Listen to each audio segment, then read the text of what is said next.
इस कार्यक्रम के प्रायोजक हैं रोजगार डेवलपर्स। नमस्कार, आप देख रहे हैं पल्स 24 न्यूज। मैं आपके साथ दिव्या पैन्यूली। वक्त हो चला है उत्तराखंड और उत्तर प्रदेश की खबरों का, लेकिन उससे पहले नजर डालते हैं हेडलाइंस पर। गोरखपुर में रामनवमी पर सीएम योगी आदित्यनाथ ने किया कन्या पूजन। प्रदेशवासियों को नवरात्रि की दी शुभकामनाएं। सीएम ने मां दुर्गा से की कृपा और खुशहाली की कामना। उत्तराखंड में हल्द्वानी से पिथौरागढ़ जा रही बस हुई दुर्घटनाग्रस्त। हादसे में एक व्यक्ति की हुई मौत, 8 घायल। मुख्यमंत्री पुष्कर सिंह धामी ने घटना पर जताया गहरा दुख। घायलों को अस्पताल में कराया गया भर्ती। उत्तर प्रदेश में नोएडा के एक प्राइवेट बिल्डिंग में लगी भीषण आग। दमकल की 15 गाड़ियों ने पाया आग पर काबू। आग लगने के कारणों की जांच जारी। हरिद्वार के वार्ड 25 की नालियां गंदगी और बदबू से भरी। नगर निगम की दिखी लापरवाही। नालियों की सफाई न होने पर स्थानीय लोगों ने उठाए कई सवाल। तुम दोनों की मेहनत बहुत रंग लाई है बेटा। घर बहुत सुंदर बना है। ये मेरे पापा का घर। पता है, देख तेरे पापा की नेम प्लेट अपने हाथों से लगाऊंगा। नेम प्लेट तो लग चुकी पापा।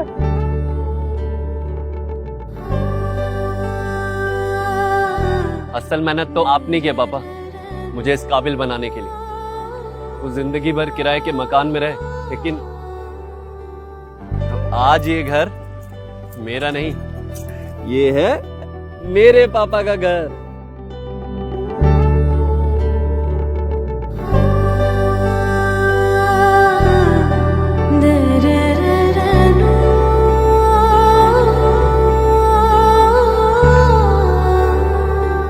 उड़ान सपनों की, आंगन खुशियों का और साथ सकर्णी का।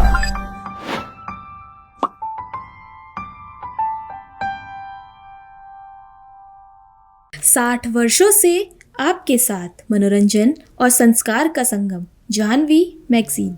आइए अब देखते हैं खबरें विस्तार से। उत्तर प्रदेश के गोरखपुर में चैत्र नवरात्रि की नवमी के दिन सीएम योगी आदित्यनाथ ने कन्या पूजन किया और प्रदेशवासियों को नवरात्रि की शुभकामनाएं दी। सीएम योगी ने पूजन करते हुए और नवरात्रि कार्यक्रम में जनता को संबोधित करते हुए कहा, नवरात्रि की नवमी तिथि सभी प्रकार की सिद्धियों और खुशहाली प्रदान करने वाली है। उन्होंने प्रदेशवासियों के जीवन में मां दुर्गा की कृपा, सुख और समृद्धि की कामना की। सीएम ने कहा कि श्री राम भारतीय जीवन पद्धति में आदर्श और प्रेरणा के प्रतीक हैं, जिनसे हर भारतीय प्रेरणा ले सकता है। भगवती दुर्गा के 9 दिनों के अनुष्ठान की पूर्णाहुति आज होगी। वासंतीय नवरात्रि की नवमी तिथि सभी प्रकार की सिद्धियों को प्रदान करने वाली, सुख और समृद्धि को लाने वाली तिथि, सर्वत्र खुशहाली प्रदान करने वाली तिथि। मैं इस अवसर पर पूरे प्रदेशवासियों को वासंतीय नवरात्रि की हृदय से बधाई देता हूं। उन सबके जीवन में जगत जननी मां भगवती की कृपा सदैव बनी रहे। उनके व्यक्तिगत जीवन में, पारिवारिक जीवन में, समाज और राष्ट्र में सर्वत्र खुशहाली हो, समृद्धि हो, इसकी शुभकामनाएं मैं पूरे प्रदेशवासियों को देता हूं। वासंतीय नवरात्रि की नवमी तिथि पर मर्यादा पुरुषोत्तम प्रभु श्री राम का पावन जन्मोत्सव भी रामनवमी के रूप में मनाया जाता है। मर्यादा पुरुषोत्तम प्रभु श्री राम भारत के सनातन धर्म की परंपरा में भारतीय जीवन पद्धति के एक अत्यंत पवित्र आदर्श के रूप में हर सनातन धर्मावलंबी के लिए, हर भारतीय के लिए सदैव से प्रेरणा रहे हैं। जीवन के किसी भी क्षेत्र का वह व्यक्ति क्यों न हो, उस क्षेत्र की आदर्श और उसकी मर्यादाएं क्या हैं, प्रभु श्री राम का आदर्श जीवन चरित्र उत्तराखंड से बेहद दुखद खबर सामने आई है, जहां हल्द्वानी से पिथौरागढ़ जा रही एक बस दुर्घटनाग्रस्त हो गई। बता दें, नैनीताल के खूपी गांव से बस पलटने पर यात्री की मौत हो गई है और 8 यात्री गंभीर रूप से घायल हो गए हैं। घायलों को 108 स्वास्थ्य सेवा से अस्पताल भेज दिया गया। दरअसल इससे पहले भी इस क्षेत्र में कई दुर्घटनाएं होती आ रही हैं। पुलिस, दमकल और एनडीआरएफ टीम ने स्थानीय लोगों के साथ मिलकर रेस्क्यू ऑपरेशन किया। स्थानीय प्रशासन ने राहत और बचाव कार्य तुरंत शुरू कर दिया। बता दें, उत्तराखंड के मुख्यमंत्री पुष्कर सिंह धामी ने घटना पर गहरा दुख व्यक्त किया। उन्होंने कहा कि घायलों को तुरंत नजदीकी चिकित्सालयों में भर्ती कराया जा रहा है और आवश्यकता पड़ने पर गंभीर रूप से घायल लोगों को एयरलिफ्ट करने के निर्देश भी दिए गए हैं। स्थानीय प्रशासन मौके पर है और राहत एवं बचाव कार्य तेजी से जारी है। उत्तर प्रदेश से बड़ी खबर सामने आई है, जहां प्रदेश सरकार में मंत्री सुरेश खन्ना ने प्रधानमंत्री नरेंद्र मोदी के नेतृत्व की जमकर तारीफ की है। उन्होंने कहा कि पीएम का हमेशा से यही तरीका रहा है कि सभी समस्याओं और चुनौतियों का सामना संवाद के माध्यम से किया जाए। सुरेश खन्ना ने यह भी कहा कि आज की परिस्थिति में ऐसे नेतृत्व की आवश्यकता है जो हर चुनौती को चुनौती दे सके। उन्होंने कहा कि प्रधानमंत्री हर चुनौती को पूरी निष्ठा और सक्रियता के साथ चुनौती दे रहे हैं। प्रधानमंत्री जी का जो हमेशा से तरीका रहा है कि संवाद के साथ सभी समस्याओं को और सभी चुनौतियों को फेस करना, और ये भी चुनौती है, ये सही है, लेकिन उन्होंने 41 देशों से आज पेट्रोलियम पदार्थों को खरीदने का जो उन्होंने मन बनाया और खरीद रहे हैं, ये अपने आप में संकट से निपटने के लिए यही तरीका भी है। मैं उनको बधाई देता हूं बार बार, और ऐसे ही नेतृत्व की आवश्यकता है कि जो हर चुनौती को चुनौती दे सके। अच्छा सर, आज प्रधानमंत्री आज चुनौती को चुनौती दे रहे हैं।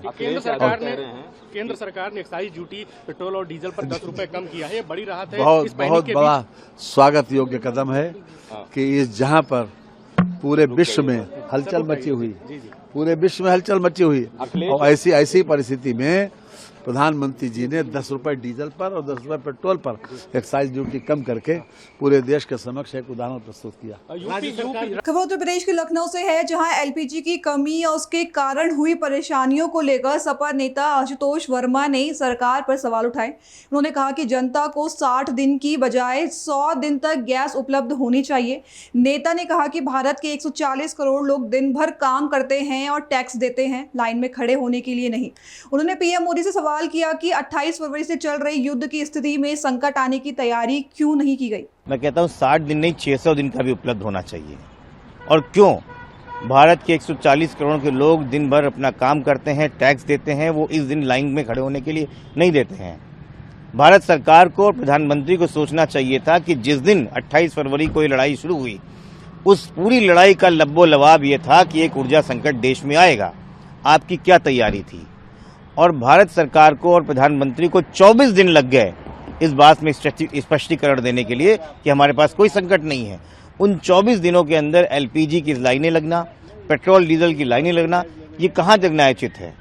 मुझे लगता है कि भारत सरकार की कभी भी प्रबंधन व्यवस्था किसी भी मौके पर नहीं रही है, चाहे वो नोटबंदी की बात में हो, चाहे वो कोरोना में ऑक्सीजन की बात में हो, चाहे एलपीजी की बात में हो, और आज चाहे पेट्रोल डीजल की बात में हो। तो भारत सरकार जब परेशानियां आती है तब वो काम करती है, जबकि उसको प्रोएक्टिव मेजर में काम करना चाहिए। उत्तर प्रदेश के नोएडा सेक्टर 49 में एक प्राइवेट बिल्डिंग में आग लगने की खबर सामने आई है। बता दें, स्थानीय दमकल विभाग ने मौके पर तत्काल कार्रवाई की और बड़ी दुर्घटना टल गई। सीएफओ प्रदीप कुमार ने बताया कि सुबह करीब 4:30 बजे आग लगने की सूचना मिली थी। मौके पर 15 दमकल गाड़ियां पहुंची और आग को पूरी तरह बुझा दिया गया। राहत की बात यह है कि इस घटना में कोई हताहत नहीं हुई है। आग लगने के कारणों की जाँच जारी है और स्थानीय प्रशासन ने कहा कि आवश्यक कदम उठाए जाएंगे ताकि भविष्य में ऐसे हादसे न हो। देखिए, 4:30 बजे के करीब विशाल मेगा मार्ट है, जो कि 76 मेट्रो स्टेशन के पास थाना 49 में पड़ता है। यहाँ के 2nd फ्लोर पे हम लोग को 1st फ्लोर पे भी आग लगने की सूचना प्राप्त हुई। त्वरित कार्रवाई करते हुए यहाँ पे हमने गाड़ियाँ भेजी। यहाँ आके देखा गया कि आग जो है पूरे लगभग बिल्डिंग में लगी हुई थी।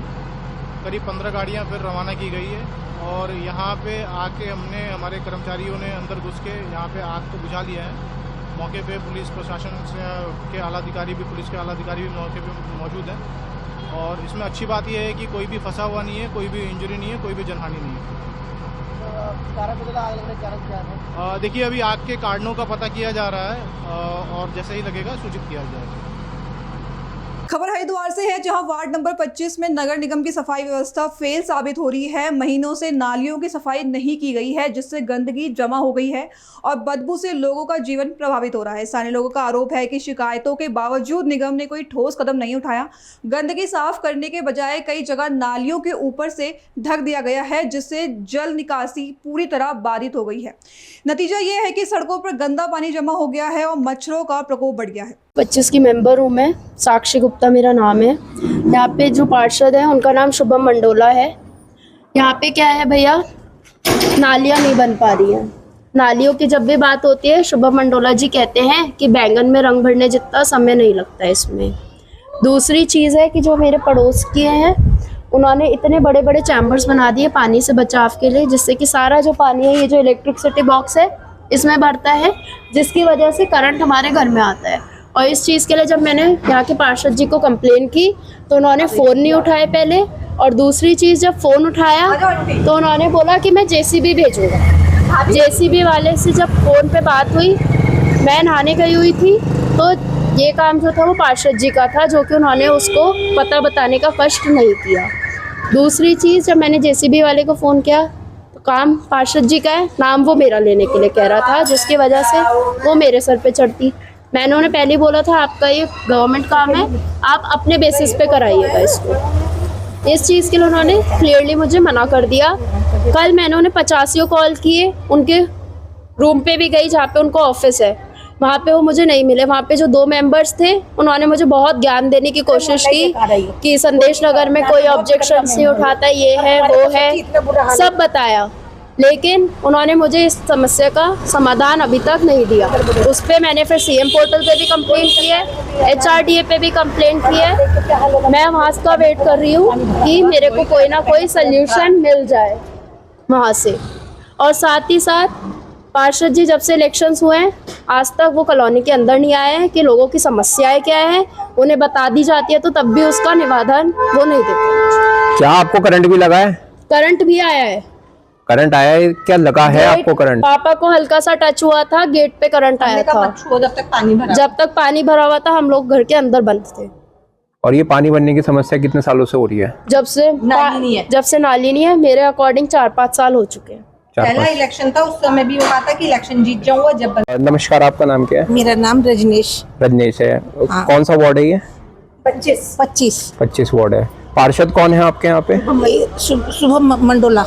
अच्छा, क्या समस्या है आपको? किन समस्याओं का सामना करना पड़ रहा है? हमारे घर के बाहर आगे पूरी तरह पानी भर जा रहा है, लंबे लंबे वो हमें कीड़े अंदर कमरों तक जहाँ वहाँ तक हम रखेंगे सारा। आप अपने आप ही सड़क चेक करके देखो, थोड़ा अपने आप ही महसूस करो कि ढाल कहाँ जा रहा। नालियाँ सारी बंद होगी, ये नालियों में पानी बरसात का जावा है, ये अपनी तरफ से ऊंचा करा, दूसरी की तरफ को कहीं भी मरो, दूसरा आदमी निकलने की भी रास्ता नहीं रहता उन्हें। यही तरीका है खैर परिसर का। कितने समय पहले आपकी रोड बनी थी? कितने साल बनी थी? 6-7 साल हो गए। हाँ, और वो भी मैं तो वैसे और तोड़ के नहीं बनी थी, उस पे भी बहुत ज्यादा झगड़े हुए थे। मैंने जो वहाँ के इंजीनियर थे, साइट इंजीनियर, उनसे पेपर्स मांगे थे, वो डाल दिया। उनके पास पेपर्स नहीं थे, कोई भी वैलिड। रोड टूट के बननी थी, उसके ऊपर ही उन्होंने मलबा डाल दिया था। उसके बाद उन्होंने बोला 1 साल बाद मैं दोबारा से रोड बनवाऊंगा, जो कि आज तक कभी नंबर आया ही नहीं है उसका भी। धन्यवाद। आपका नाम क्या है? मेरा नाम निधि गुप्ता। ठीक है। जब इलेक्शन हुआ था, कौन से वार्ड में है यहाँ पे? 25 वार्ड नंबर 25 में। Ward number 25। पार्षद कौन है आपके? शुभम मंडोला। अच्छा, ठीक है। आप बताइए, आप क्या कहना चाहेंगे? जब उन्होंने नालियों की बात की पहले कि अभी इलेक्शन चल रहा है, जब तक इलेक्शन है जब तक कुछ नहीं होगा, इलेक्शन जीतते ही मैं ये काम कराऊंगा। 2 बार 3 बार अभी उन्होंने कोने तक बनवा दी, इधर आके उन्होंने कोई नाली का काम नहीं कहा, कह दिया ये श्रीवास्तव है, उन्होंने रोक दिया। मैंने कहा भैया सरकारी काम है, आपके कहने से चलेगा या उनके कहने से चलेगा? कोई नहीं बोलता यहाँ पे, बस परेशान करना होता है। लोग बराबर वाले तो परेशान कर रहे हैं, आगे वाले तो परेशान, पीछे वाले तो परेशान, क्योंकि वो आके कभी देखता ही नहीं किसको क्या परेशानी हो रही है। क्या आप लोगों ने लिखित में कंप्लेन दी है? लिखित में हमने HRDA में और CM पोर्टल पे अभी डाली है, जब परेशान हो गए हम। अच्छा। तो रात उनका फोन आता है, बताओ अब क्या काम है? हमने कहा अब सब काम हो गया, अब आपकी जरूरत नहीं है। ठीक है, धन्यवाद। अभी के लिए बस इतना ही। खबरों के लिए बने रहे पल्स 24 न्यूज के साथ। तब तक के लिए नमस्कार। इस कार्यक्रम के प्रायोजक थे रोजगार डेवलपर्स। तुम दोनों की मेहनत बहुत रंग लाई है बेटा, घर बहुत सुंदर बना है। ये मेरे पापा का घर। पता है, देख तेरे पापा की नेम प्लेट अपने हाथों से लगाऊंगा। नेम प्लेट तो लग चुकी पापा।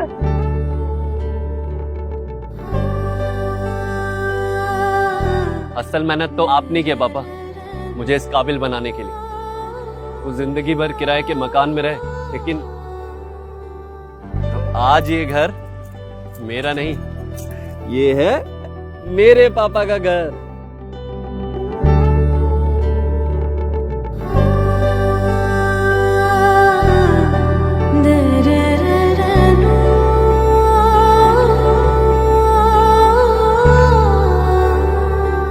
उड़ान सपनों की, आंगन खुशियों का और साथ सकर्णी का।